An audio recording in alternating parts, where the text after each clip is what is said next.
I have had a real series of fits and starts with this game and with not only playing it, but with making a video about it.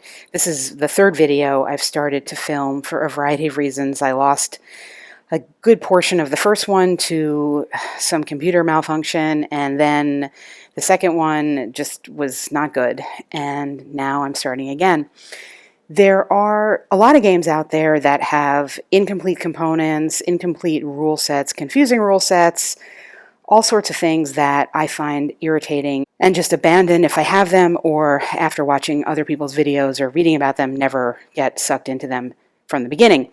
Dungeon Saga is a game I have that is messy, it is incomplete, it is contradictory in certain cases, vague, yet I keep coming back to it as something that gives me enjoyment, and there's a flexibility to the rule set that is here and the mechanics that are here that allow for me to make an interesting little story out of it. And that's what I'm going to show you here.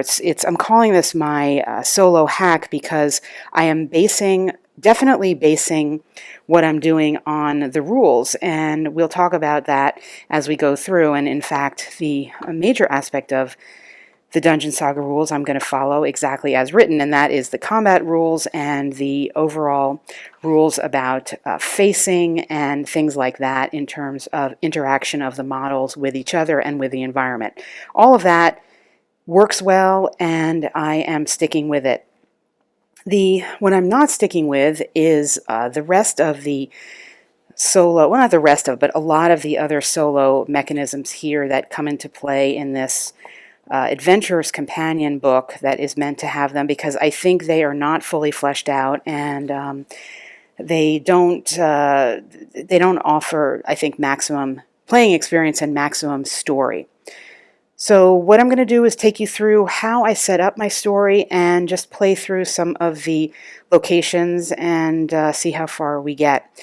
The first thing that I will say before we do that is, well, 2 points. One, I bought this all in a kind of a lot. So I got everything that you see here in terms of the components, and actually some of them were incomplete from the seller, who was great about contacting the company to get me what was missing, and the company was also fantastic in fulfilling the order as it was meant to be. So I have a whole bunch of stuff here from this. I have not played Descent. I have not played Myth. There's a lot of games that this may approximate or might fill the niche of another player that I cannot compare it to. So if you're looking for that here, you're not going to find it. This is really just going to be about what Dungeon Saga itself offers and how I've made it work and be enjoyable for me. I would be really interested, for those of you who have played Dungeon Saga as well as some of those other games I mentioned, or maybe there are even other games that are meant to sort of lie in this gaming space. I would be very curious in the comments to know how they compare, both favorably or not, with this experience. And one more point. I will attempt to mention when I am going off the rule set, but this is not going to be a comprehensive discussion of where I'm going off rules and also why the rules don't work. There's a lot of critiques online about this game already, and if you're interested in that, I'm sure there are better videos to find it. I'm just really focusing here on what I'm actually using and then what I'm adding to create the experience. The game comes with a bunch of location cards. Here's a wizard's tower, and they all have some flavor text. Well, more than flavor text, but they have impact text on the bottom of them. There's some fighting pits you can visit, a blacksmith, an oracle, and these are meant to be visited per the regular rule set between adventures to level up characters and interact with these environments as such. I am not using them that way. For my story, what I'm doing is I am creating a story where my characters are going through locations that are already defined by these cards, and in some cases the environmental conditions of the card will be the same, and in others they won't. So in the story that I'm playing here, I'm going to simulate 4 characters going through basically a training to attain attributes and to level up to get to that. First, they're going to the academy, and as a benefit for making their way through this academy, they will be getting certain abilities that they can choose. The next thing that they're going to do is they're going to visit the apothecary. And this strange selling apothecary is going to be run by this fellow here. This is from Dragon Quest, not from Dungeon Saga. And they're going to need to deal with him, defeat him, so that they can have their choice of some of these offerings in the apothecary. These are various item cards that I have sorted out to make sense as being in the apothecary. Once they do that, they're going to head to the weaponsmith room, where they're going to have to deal with this character here, who is going to be take the stats of this human barbarian, this legendary human barbarian. Now, in the main game, this is a character that you can play. In my version of the game, this is a character who is opposing you, sort of like a mini boss, basically. But I will be using his predefined stats here. And if they can successfully defeat him, they're going to get some weapons as a reward. And then they're going to make their way into the scriptorium. And this is the magic user who is going to be guarding the scriptorium. She is a legendary human wizard, and she's going to be picking up these stats here. And she is guarding all these special spells. Now, my magic user is going to have some spells already, but this is going to let them attain more spells. And then finally, we are going to get to a choice of random locations. These are all spiritual locations that are in the game, and they are going to be guarded by this legendary necromancer who has taken the goodwill of the people and turned it ugly, and has been raising the dead and having them fight off the powers of good in the world. And the goal of my characters is to escort a cleric who is going to be able to counter the evil of this wicked wizard with her good powers.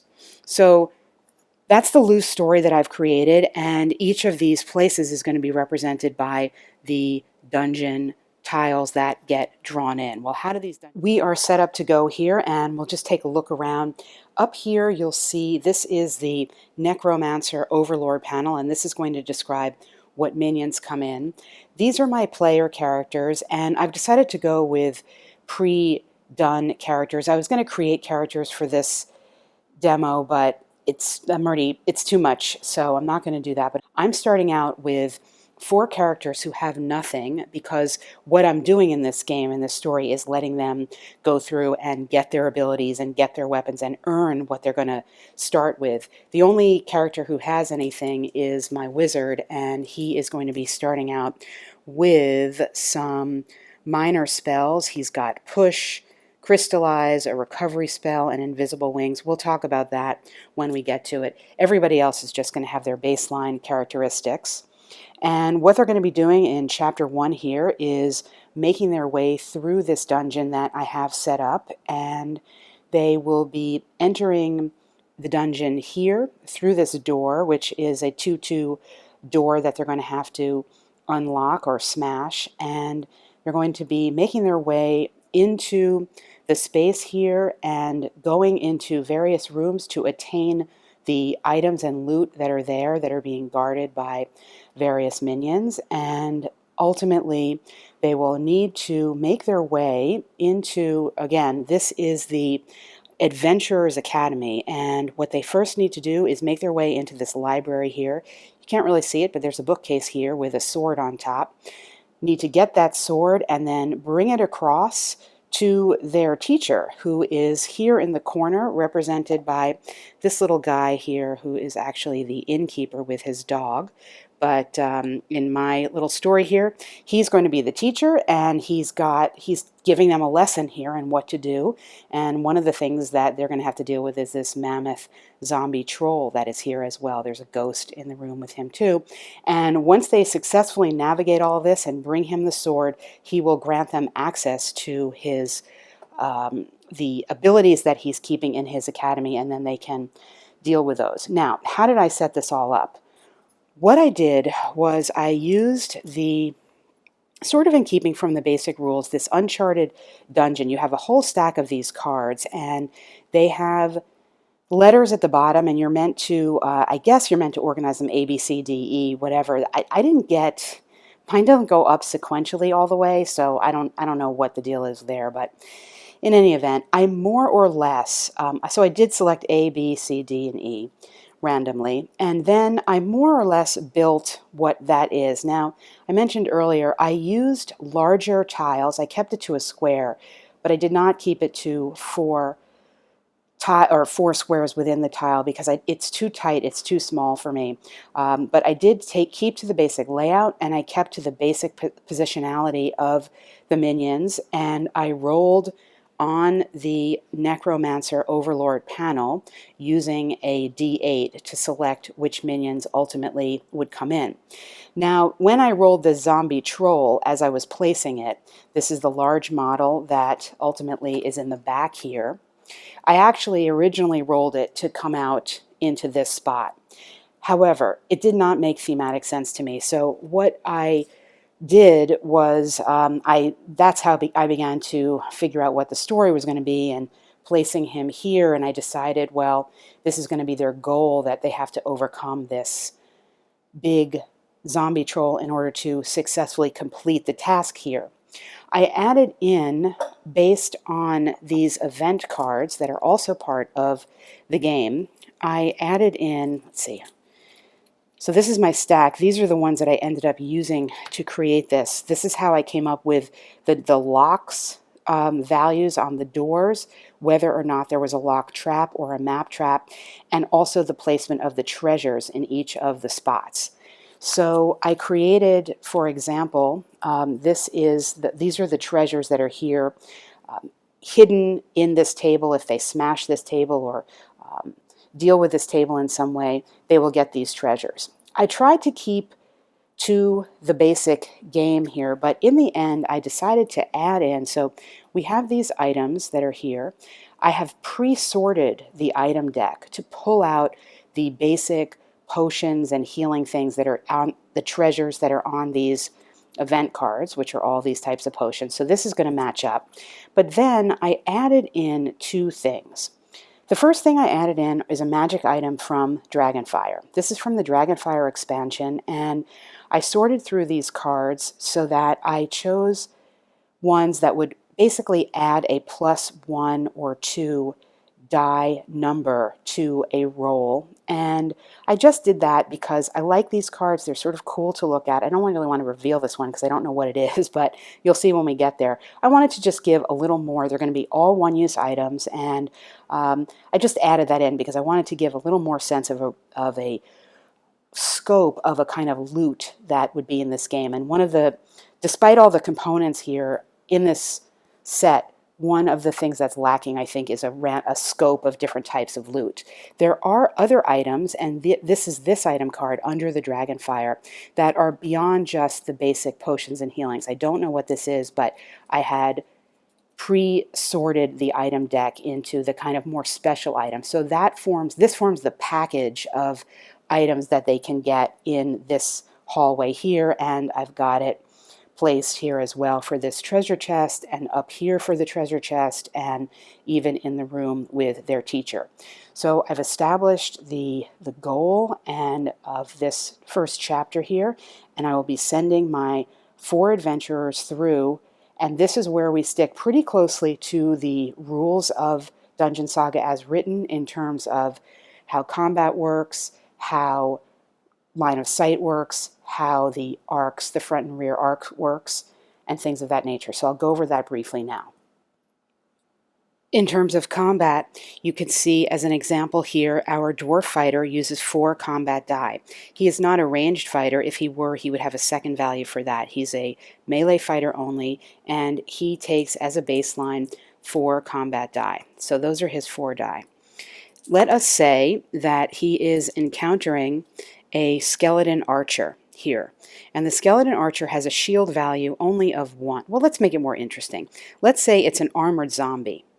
We can see here that the armored zombie has a shield value of 3, and he has only 2 combat die.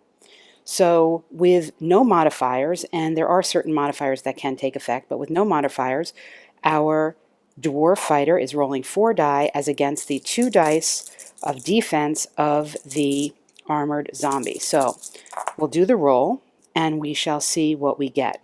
We line up our dice from highest to lowest value, and we place them against the roll of the other character. We then discard as a feeble roll anything that does not meet or exceed the shield value of that character. Now, in this particular case, that's only this die, because everything else we rolled is above this 3 shield value. We then compare to see how many hits we got. In this case, our 5 against 1 is a hit. Our other 5 against the other one is also a hit, and our 4 unopposed is a hit. So that's a total of 3 hits.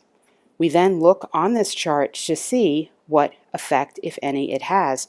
And in this particular case, 3 hits is the fact that we destroyed this armored zombie and we would remove the model.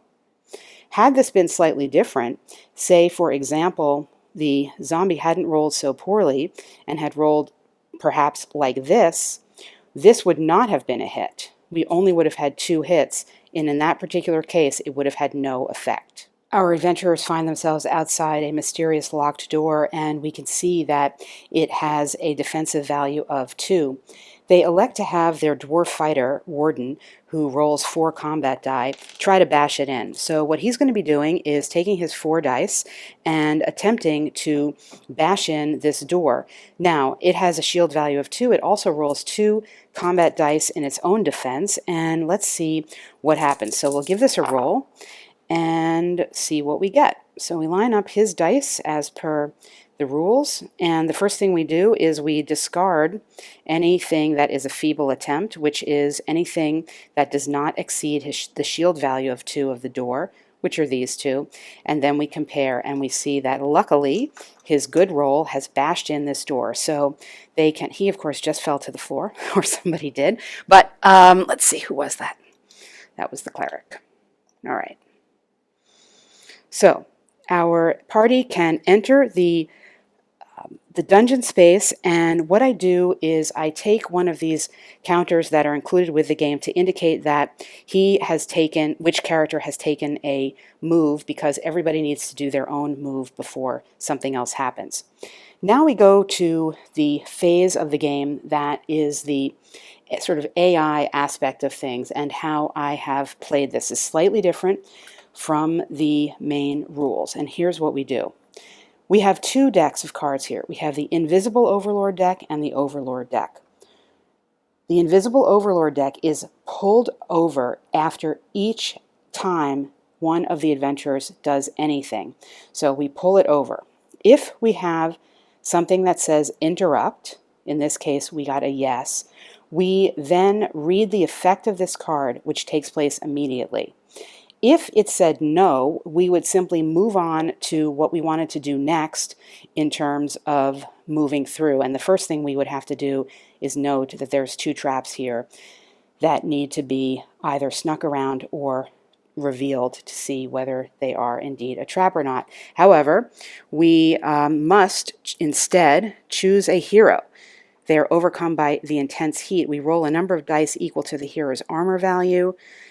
For each 5 or 6, the hero either takes a wound or misses a turn. We decide which. Okay. My wizard has a combat or a shield value of 1, and that is the lowest. So you might think to yourself, well, it's natural. I would just roll 1d6 and hope not to get a 5 or a 6. However, I'm not going to do that, and I'll tell you why. It gives me a good chance to talk about injury and wounds and such. This is the track along which you keep track of wounds and injuries. If you receive a wound, you cover up the leftmost available icon. So, when you cover something up that leaves only red icons left, you are immediately injured. Injured means that you throw 1 less combat die during a fight, so that's pretty bad. In this case, once the wizard receives just 1 wound, he is already injured. I don't really want to take that risk so early on. I note here that the elf ranger, though she has, well, I guess it's a he, I don't know. It's sort of calling him she. Though she has an armor of 2, meaning she's going to have to roll 2 dice for this test, she also has the capacity to take 2 wounds without being restricted and injured. So even if she gets 1, she would have to get 2, really be more unlucky to get to that state. So I don't know if statistically this is the best thing to do, but I'm going to elect to have the Ranger take this test. I'm rolling 2d6s, and I do not want a 5 or a 6 is the basic bottom line here. And great. So we escaped this interruption by the overlord, and it is back to our turn, and we can open this door. Now, we do note that there are 2 trap tiles here, and these are represented by the placement here. We can attempt to avoid the trap and detect the trap. So the way we do this is we're going to roll 2d6, and if we roll a number less than our movement value, then we avoid the trap. And the person standing here ready to do this is the wizard. The barbarian's already gone, and at least for this turn, I'm saying that we're going in this order. And so in this particular case, his movement value is 7. So we need to roll a 7 or less well, actually less than a 7 to avoid this trap. So let's see, did we do that? We just did that. So we come in, we avoid the trap, and we pass through this door. I'm just going to remove the door, whoops, to indicate that we've moved through it and navigated it. But there's 2 traps here. In any case, the wizard is here on this trap and has come in, and the next thing that we're going to do, again, is we need to pull in the invisible overlord card and see whether there is going to be another interrupt. So we look here, we get a no value, so we just discard that card and we move along to the next party member's turn. We've got the ranger and the cleric left. Here is the cleric. Now, the cleric is going to have to deal with potentially detecting that trap because there were 2 traps there.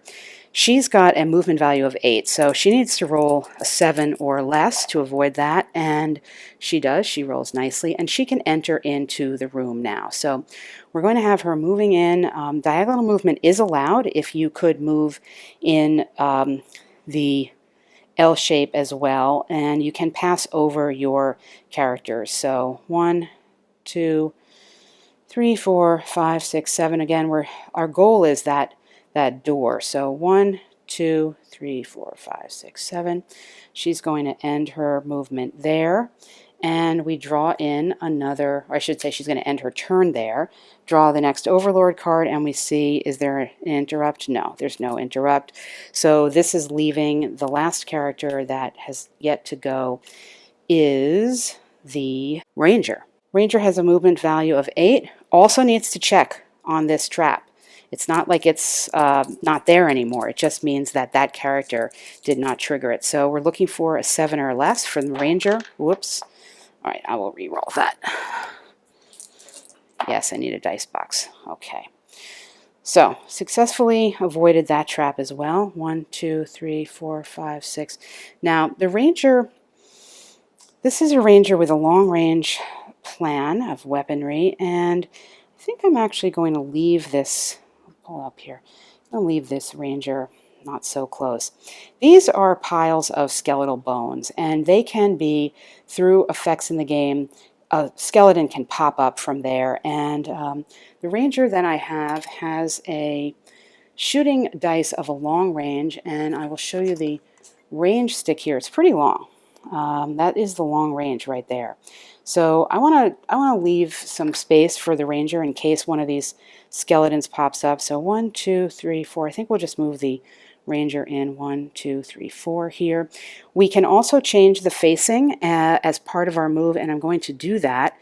And I'm going to have the ranger sort of protecting this way. And now we're going to draw in another interrupt card, which says no.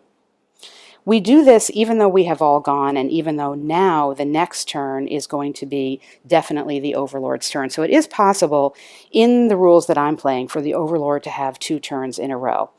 In this case, we're going to pull in the topmost overlord card and just deal with the impact of it. So just as before, after every hero's move, when we pulled the card to possibly see if there's an interruption, we pull the invisible overlord card.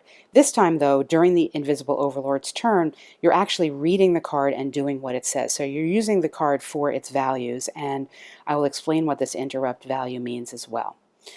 The number refers to how many enemy models are activated by this card, and those are the models, the enemy models that have been pre-placed into the dungeon. The threat describes what focus these enemy models will take in terms of who they are going after, basically. So in this particular case, they're going after anybody with a spellcaster value and anyone who is unarmored. Unarmored in this particular situation means an armor value of just 1 or 2. So clearly the spellcaster is our wizard, and we also know that the elf ranger, the wizard, and the cleric also have armor values just of 1 or 2, so those will be the models that are focused on by these 3 activated models. What order are they given? Well, in this particular case, they're given an order to pin, and I'm pretty sure that means to try to just get as close to the model, that is to say our adventurers, as possible in their front arc. Then we look at this interrupt value. So we conduct all of this to position the models, and then we looked at this interrupt card. In this particular case, it says yes. A yes means that we then draw from this other deck of cards, the Overlord deck, and implement whatever condition we get from that deck. And I have some of the conditions are per the regular rules, and some of them I have to modify to make it work for my version of this game. So again, we did get the yes. So let's just pull it in. I would deal with the top of this card first if I was just playing, and then do that at the end. But let's just see what it says. We get a 1 extra command card. Okay, so this is going to be helpful. In this particular case, I am modifying what this means from the regular rules, and what this means is he's going to be able to raise 1 pile of bones from the dead at the end of his turn. So let's take a look and see what happens here. 3 models are going to activate, and in terms of determining who those models are, there are rules for that, and I think I basically follow them. The first priority is a model that can follow the command without moving. Well, there is nobody that can do that. The second is basically the closest model. So these 2 clearly are going to activate and move as close as possible to the front arc of our spellcasters or anybody with an armor value of 1 or 2, which is basically anybody in here. Here's our barbarian. He has an armor value of 4. He's actually not yet really entered. He took his action before to smash down the door, but he didn't actually move in. So he's not even technically in the room. We have these are both zombies, and no, this is a zombie, and that's an armored zombie. They both have a movement value of 4, and again, these were placed here due to a random D8 roll on the Necromancer minion chart. So they both have a movement value of 4, so our zombie, and they're going to just move through this door, disregard this trap. 1, 2, 3, 4. So I think that's what we're going to do. 1, 2, it doesn't really matter. 3, 4. We don't want them on the pile of bones. So 1, 2, 3, 4, coming as close as possible to the front arc of this spellcaster, and then this, well, actually 1, 2, 3, 4. You know what? He can go right. He would go here, because his directive is to pin this guy, to get into the front arc of this ranger who counts as unarmored for this particular test. So that's where my zombie is going to go, and then this is going to leave his armored colleague to go 1, 2, 3, 4 here, but that is only 2 of the activations, and so we've got 3 activated models, and we will come up here to, it doesn't make a ton of sense, but this is what's going to happen. This zombie guy, I guess, is closest. 1, 2, 3, 4 will start to move out of this room. 1, 2, 3, 4 down to here. So that takes care of the movement of them following what they're meant to do, and they are not attacking, they're just trying to pin. And now we have to deal with the interrupt card. So in this case, the interrupt card says 1 extra command. We're going to disregard what that actually means in the game. The way I use this is to allow the Necromancer to cast one of his Raise the Dead spells.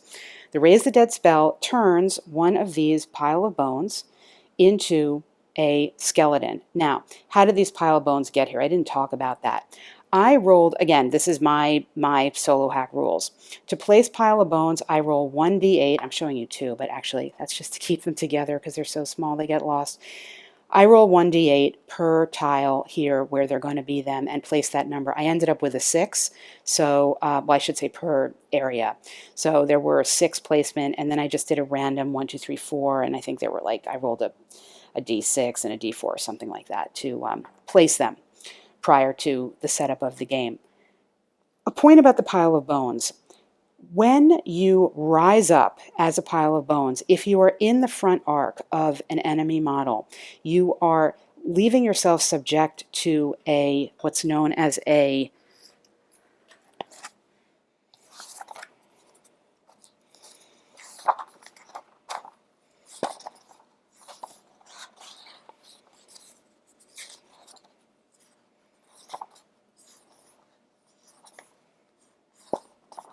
free strike. Because a free strike is something that happens when an enemy model starts its turn in the front arc of somebody, and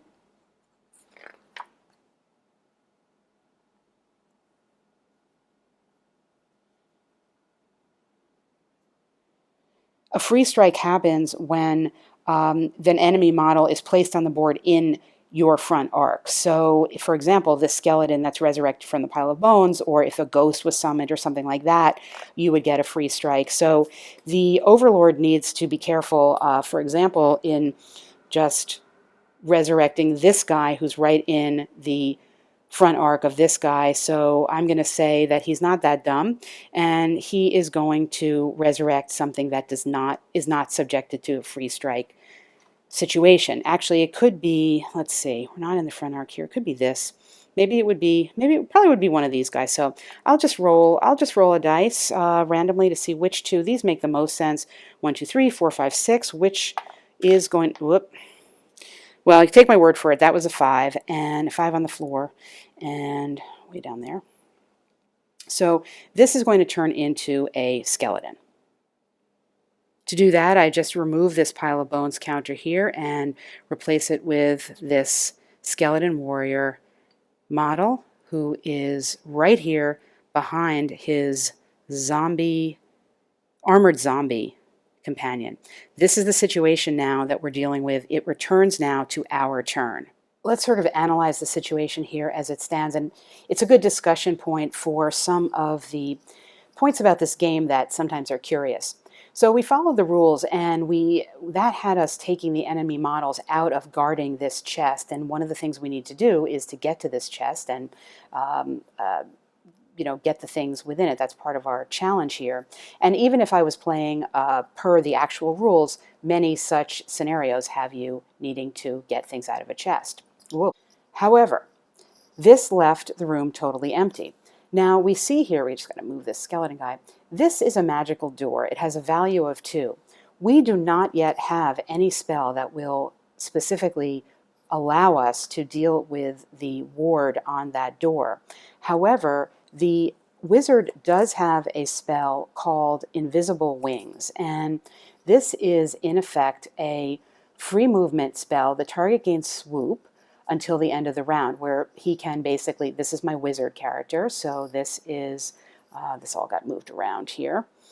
This wizard is right here. Actually, you've got this guy totally facing the wrong way. That's our ranger. Okay, this is our wizard character right here.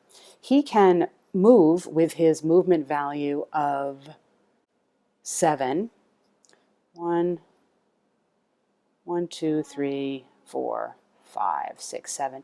Swoop into this room by casting this Invisible Wings spell. Despite the value of it, it is considered to be a minor aeromancy spell, and it's available to level 0 characters, which is the level character that we have. He's going to need to do that to get in there to get the treasure. Because the room is unguarded now, he's going to bypass this trap. Because the room is unguarded, he's basically just going to be able to go in and get the treasure. Why is the room unguarded? Well, the room's unguarded because the Invisible Overlord cards told us to take the models and move them out of that room toward our party. Now, I think this is where the card perhaps has not been quite play tested enough, because there should be some rule, I believe, that involves not moving models that are perhaps protecting something or whatever. I don't know. I'm not a play tester, and I don't aspire to be, but this is it seems a little odd to me. I can only tinker with the rules so much, so this is what happened. Now, of course, there could be other circumstances where a skeleton might pop up, and then the wizard would have to deal with that on his own because nobody else can enter this room. But for the time being, what I'm going to say is he's going to cast this as he's going to go first. He's going to cast this invisible wing spell. To cast it, he's simply going to, what do they refer to it as? Well, they don't say, but it's going to be used, and he'll have to recharge at the end of the round. So he's going to basically swoop in there and be on his way to getting the treasure in here, leaving his fellow party members to deal with the enemies that are here. So we will move him 1, 2, 3, 4, 5, 6, 7 over there. I guess we'll leave him here. He can avoid that trap, and on his next turn he'll go get that treasure.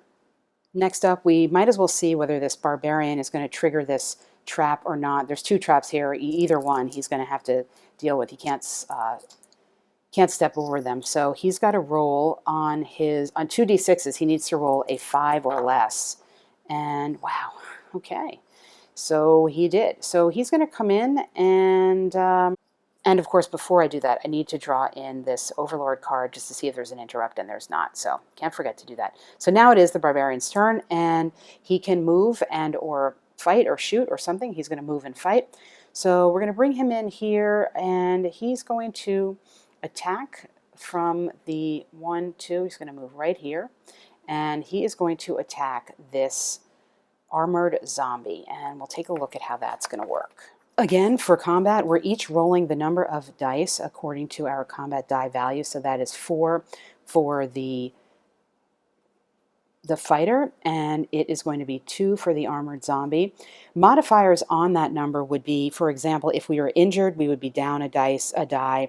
If we were outnumbered by models in our front arc, we would also lose 1. And if we were attacking the defender from the rear, they would lose 1. But none of those are the situation here. And I should say that these are cumulative to a point. You're always going to be able to roll at least 2 dice in defense or in attack. So in this particular case, our zombie is only rolling 2 to start with. So he's not very powerful, but he's pretty defended. He's got a 4 armor. So actually, excuse me, a 3 armor.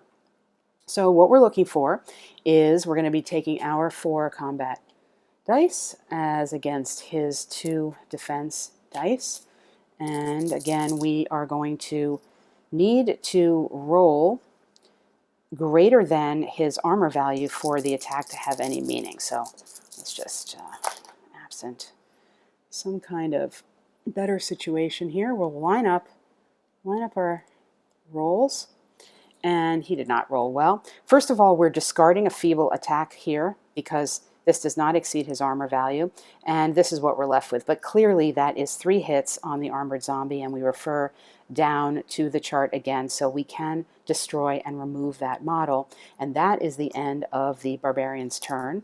So the next thing we're doing is we're pulling up the invisible overlord to see if there's an interrupt. No, there is not. So we'll continue on and see who's going to do what now.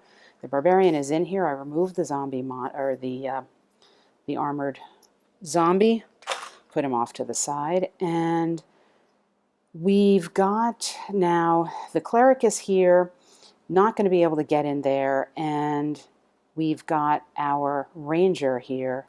There is, let's see, this is an interesting question. Line of sight here for the ranger. This zombie is within range. The question is this table blocking the line of sight? All right, a few relevant points here. First of all, this definitely is going to be blocking the ranger from attacking because per the rules, you consider furniture to be taking up the entire square, and I believe that if you look carefully, you're going to say that that is not accurate. Doesn't really matter because the Ranger cannot take a shot with an enemy in its front arc, as is the case here.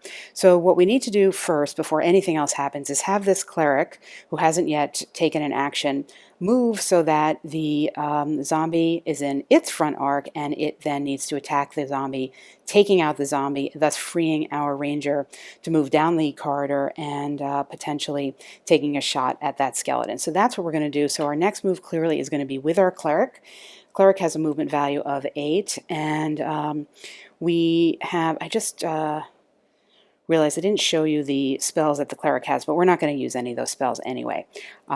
So the cleric's going to move here, simply move back right adjacent to the ranger, and the cleric can make an attack with this adjacency. So that's what's going to happen. The cleric has 3 combat die, and we are attacking. This is just a basic old zombie that rolls 2 combat die, and it has an armor value only of 1. Kind of makes sense. So let's give this a roll and see what we get here. And we're rolling pretty nicely. So we have a clear sense that we got 3 shots here, and we can see the zombie with 3. I don't know, can you see that? Well, it's off camera, but this is going to be destroyed. So the zombie with 3 hits is out. So that was a helpful move by our ranger. We'll take the zombie out and indicate that our cleric has taken her action, and now we can take, well, now we need to do the overlord card, and we see no interrupt. But now we can take the elf ranger here, moving the elf ranger around. The elf ranger has movement value of 8. We're not even going to need to use that, and get a clear shot at this zombie here. So we're going to move 1, 2, 3, change our facing, well, we can change that at the end, 4, 5. We have a clear shot here, and it's clearly within range. Let me get it on camera. You can see clearly well within range. So we'll take a range shot, and as the ranger, to show you what this, when you have your shooting dice, it's going to indicate whether you can have the range of long or short, and how many dice it is. So in this case, we get 4 dice to shoot, and this is a zombie, so it's the same values there. The zombie's going to have 2 to defend, and they only have a armor class of 1.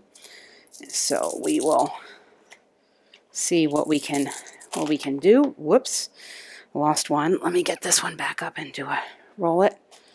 Okay, so we did not roll very well. However, I think it might be good enough. Let's see. Maybe not.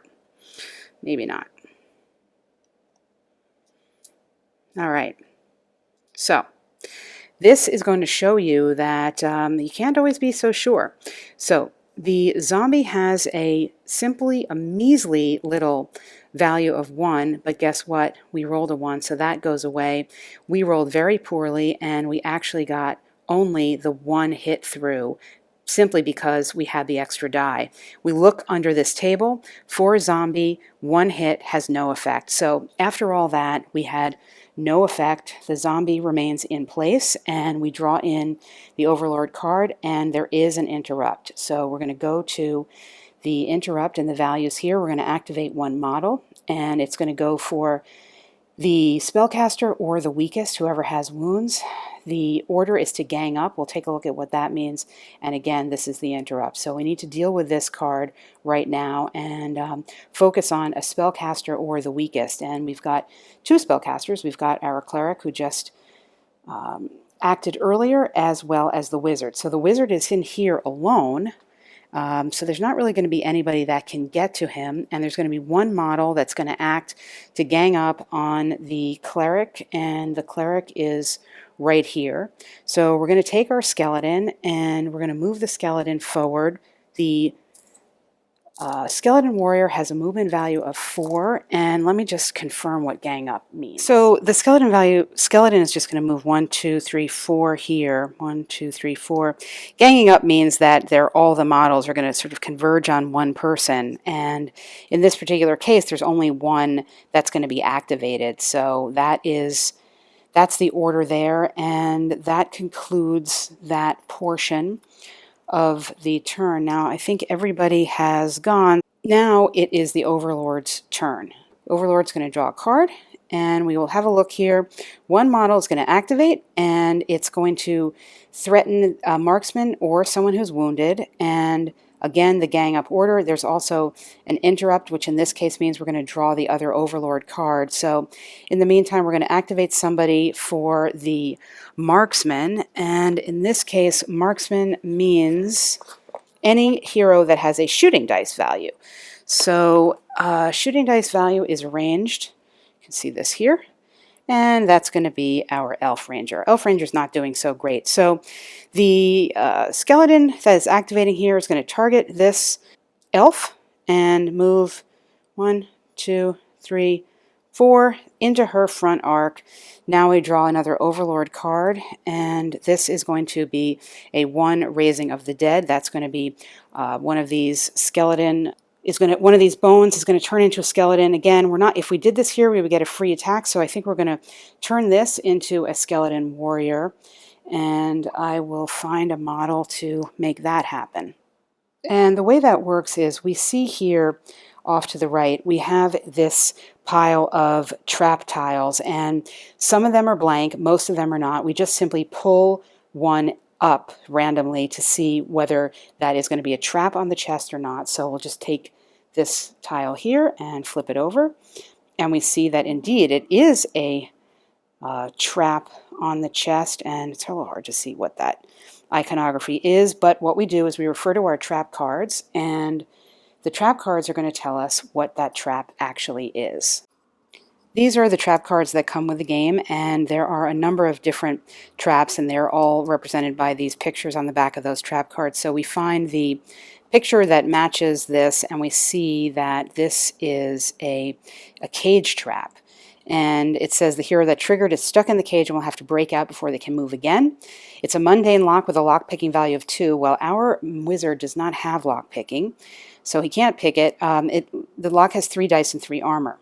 Without warning, a cage falls from the shadowy ceiling and traps the hero. So we thought we were going to have it easy getting into this treasure chest all by ourselves without dealing with any enemies, but indeed we're trapped in a cage, and it has a value of 3 dice and 3 armor. I will pick up a marker to remind myself of that, and we need to try to break free from it, and until we do break free, that's our action for the turn. So I'll take my marker indicating that the wizard has completed his turn, and I will place this marker here by the trap, and we know now that we are in this cage here and cannot act again until we get out.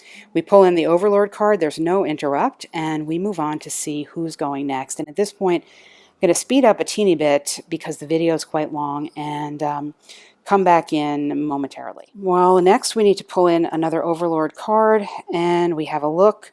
Interrupt, yes. 1 activation, going to attack a spellcaster or the weakest. Again, our spellcaster here is this spellcaster is in a cage, can't be attacked. Our other spellcaster is this druid over here. And what is going to happen?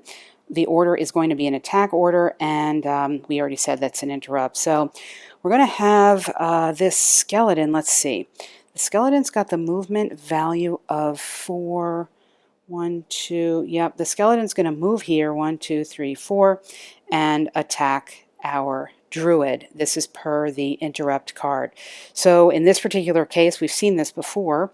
The skeleton warrior is going to be rolling 2 dice. This is just the other way around, and it's going to be our cleric is going to be defending with 3 combat dice, so we're going to have the 2 against the 3, and our cleric's armor value is a 2. So the skeleton is going to have to discard any roll that is a 1 or a 2. And let's see what we got. They got 2 3s, and this is our defense here. So in point of fact, we're looking at this here. So what we're looking at is this is a fail. We defended against that, and this is a hit indeed, and there is no hit coming. So we have attained 1 wound from this skeleton. That is our druid now has a wound counter. I realize I need to make a correction here because my earlier card had an interrupt also, which meant I needed to pull in this other overlord card. And this card comes in 2 extra commands, and what that means per my rules is raising 2 piles of bones. So we're taking a look here and determining that we will be turning this into, you see it up here, this up here into a skeleton warrior, and this down here into a skeleton warrior. And you can start to see how things can get overwhelming fairly quickly, even in an easy dungeon area such as this one. I'm skipping ahead a little bit now to show you that in this treasure chest, which eventually the wizard got to, were the 2 healing potions that we knew about that were placed per the original rules. One additional item, which is the special item, a universal armory, which allows him to take 3 weapons into the next 3 rounds. This is pretty good. So we would go through the weapon pile there and pull out 3 weapons and give them to the hero, which is pretty cool, and would help us as we're advancing through the dungeon. And then this special card here, that is the Dragonfire edition that I put in here. And this is really just for a little bling, as it were. I like these cards and don't really get a chance to use them that much. And simply, I'm disregarding everything except saying that any of these cards are one-time use only. You need to discard them before combat to add 1 point. Not 1 die, but just 1 point to a die roll, the die of your choice. So that's how this could be used. And due to the length of the video, I'm going to sort of end it here, but I think I've covered pretty much most aspects. I don't think I showed you, well, I guess I showed you a spell being cast, in fact. As you progress, you obviously get different abilities and weapons. We didn't see any of those things because the video just got too long for me to continue to film on, but I'll show you some of these cards here. So these are some of the other things that could be picked up in the apothecary. These are special items that would become available to the adventurers as they went through the game. Well, actually, this is a lava one, and we're not using lava rules here. So this is a different potion of haste, things of that nature. There are, we can take a look at some of these weapons here that the weaponsmith would have. There is armor, different types of armor, obviously, that you can wear. There's this forge breaker, foe splitter, and of course they have different impacts. And the way that I have set up this game, and this game that I'm giving you the example of, as well as the other games that I've played, it is in a sort of progression, so that the progression through the locations give you more and more things, and then you're fighting obviously bigger and bigger enemies represented by these legendary stats. And I just never got to that in this video because it just got to be too long. But you can see how the system allows for narrative generation of a story if you're willing to put in the time to sort through the materials that come with the game and divide up all the item cards, which are simply listed as item cards without much differentiation, into things like basic items such as potions and healings, and then the more advanced items such as, for example, this universal armory that we saw here that really gives a great benefit. And doing that allows you to have your heroes on a quest for something in particular. I think starting out the party with nothing except basic skills for the spell, or excuse me, basic spells for the spellcasters that are level 0 spells that are basic, what are they called? They are referred to as just minor spells, allows you again to build your character, make some choices. When you get to the end of a room, you then get to make the choices that you have previously allowed for yourself to have. So in this particular case, the choice has to do with different types of abilities that characters normally, if you follow the rules, would be starting out with.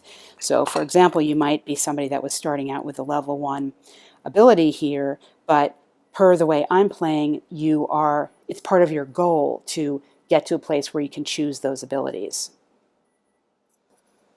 The question is this system worth getting for you? Is it going to offer you something you don't already have in your gaming collection? And I started the video by saying that I have fairly limited amount of games like this. I don't really have many actually, and in fact I have like no minis, and so I'm thrilled to have these minis and the dungeon tiles and stuff like that. I'm sure you're going to see them popping up in other videos I do. Here's a lava side that I never showed you. There's a ton of stuff in the game that I didn't show you, and here's one example of it. These are, well, as I use them, so these are indicators that a spell is in effect, and as I use them, not per the game rules, but when a spell is being cast by the enemy on you, it has a lingering effect. So I use one of these markers to indicate who cast the spell on who, and this will perpetuate round to round. So once you get some enemies attacking and casting spells, the spell effects continue, and it's like you're being chased by the spell, and that adds in something interesting. There's also these there's a cave-in rule where you can be in space that can be potentially caving in, and these are markers that are used to indicate that, and that adds another level. It's kind of like a trap, but not exactly. It certainly adds another level of something there, and as I said, lots of different traps. So here's a trap. One of the traps that we had up there by that zombie troll turned out not to be a trap. So not everything is a trap. Here's a needle trap. So for me, in the end, I came down on the side of enjoying this, and certainly spending a lot of time trying to film it for you and show you how I worked on getting it all together. It comes with, well, again, I purchased a bunch of stuff together, so I don't actually know what came with what per se, but certainly the amount of material that I have is plentiful in terms of putting together scenarios. You could very easily take all of the tiles and build them out in such a way that you have like a very narrow corridor that's building into something wider. You could have different ways of minions coming in and of the overlord acting, and I think there's a lot of flexibility. It is not that complex. I mean, you saw the combat system. There aren't terribly too many modifiers involved in any of the combat. I think I told you most of what they were, and then for ranged combat, there's, I mentioned if there's line of furniture in the way or something like that, or if you're in the front arc of somebody you can't shoot, but overall it's not that complicated. How does it compare to other systems? That, somebody else is going to need to address that because I don't have the knowledge to do that. But for my part, the simplicity of it, I think, allows for an ease of play and an ease of, here's the box front again, just an ease of modification, I guess is what I'm trying to say, to set up different situations, create a story, and then have a fairly simple way of moving through it. Keeping track of the arcs and the facing is not that big a deal, and there aren't a ton of things to remember in terms of what's a legal move and what's an illegal move. And so that allows for, I think, the narrative to develop a little bit more than it might if you were spending so much time remembering other kinds of things. And the furniture, again, it's a little dark to see, but this bookcase, there's even a little miniature book somewhere. I don't have that one out, but it's very easy, I think, because of that, for me at least, to get into the feel of this kind of minis dungeon crawl with a very light but present tactical aspect and consideration of facing and movement and things like that. So there's a look into Dungeon Saga. The Dwarf King's Quest is the basic game.